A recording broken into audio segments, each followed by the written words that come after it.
उत्तर प्रदेश में विभाग में सनातनियों की आस्था से खिलवाड़ किया गया है, जहां विभाग के एई ने दफ्तर में लगी हिंदू देवी देवताओं की जो तस्वीर है उसको हटा दिया, जिसके बाद हिंदू संगठनों का जो गुस्सा है वो फूट पड़ा है और अब योगी राज में आस्था से खिलवाड़ करने वालों पर एक्शन की मांग तेज हो गई है। सिर पर टोपी, बड़ी दाढ़ी रखे यही वो गफरुल हसन है जिस पर अपने ऑफिस से बांके बिहारी समेत दूसरे हिंदू देवी देवताओं की मूर्ति हटाने का आरोप है। और इसी कार्यालय में देवी देवताओं की तस्वीरें लगी हुई थी, जो उनसे पहले जो अधिकारी थे उनके सामने भी ये तस्वीरें लगी हुई थी। लोगों ने जब देखा है कि हसन ने कैबिन से तस्वीरें हटा दी तो उनका गुस्सा फूट पड़ा। बिजली विभाग के ऑफिस में घुसकर सनातनियों ने नारेबाजी की।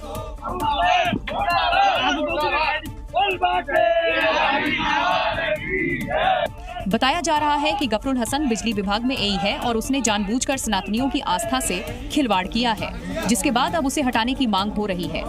बिजली विभाग के सभी अधिकारियों से हमारी मांग है, या तो इसको 24 घंटे के अंदर सस्पेंड कर दें। हिंदू संगठनों ने 24 घंटे में एक्शन की मांग की है। अगर ऐसा नहीं हुआ तो बड़े आंदोलन की चेतावनी दी है। ये बात तो सच है कि ईश्वर के लिए हर इंसान एक बराबर है, अमीर, गरीब, पुरुष, महिला या फिर ब्राह्मण, दलित। लेकिन मंदिर प्रबंधनों ने इसे अपने हिसाब से आम और खास में बांट दिया है, जिसका अक्सर विरोध होता था। और अब बांके बिहारी मंदिर ने नई पहल की है और वीआईपी कल्चर को खत्म करने का बड़ा फैसला लिया है। ये फैसला लिया है सुप्रीम कोर्ट की ओर से गठित की गई कमेटी ने, जिसकी बैठक में मंदिर के दर्शन के लिए वीआईपी पर्ची व्यवस्था को बंद करने का निर्णय लिया गया है।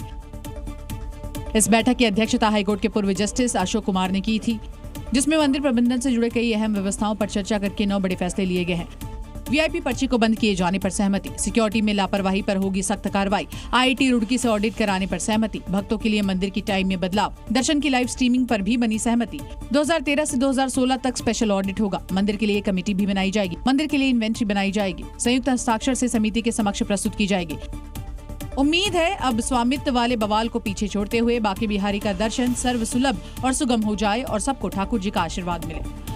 और इस वक्त की एक बड़ी खबर बता दें, नेपाल से बड़ी जानकारी सामने आ रही है, जहां पर संसद को भंग कर दिया गया है। तो देखिए किस तरह से नेपाल में लगातार अपडेट जो है वो हम आपको दे रहे हैं। इस वक्त मौजूदा परिस्थिति नेपाल की क्या है और इसी के साथ साथ कार्की बनेंगी सरकार की प्रमुख, लगातार सस्पेंस बना हुआ था। कल भी हमने देखा कई बैठकों का दौर जारी था और इन सब के बीच अब जानकारी ये प्रतिनिधि सभा के साथ साथ प्रांतीय विधानसभा भी यहाँ भंग कर दी गई है और नई संसद द्वारा संशोधित किए जाने वाले संवैधानिक संशोधन पर राजनीतिक सहमति बन गई है। तो ये बड़ी जानकारी आज शाम पूर्व मुख्य न्यायाधीश सुशीला कार्की को सरकार का प्रमुख नियुक्त करने पर सहमति बन गई है।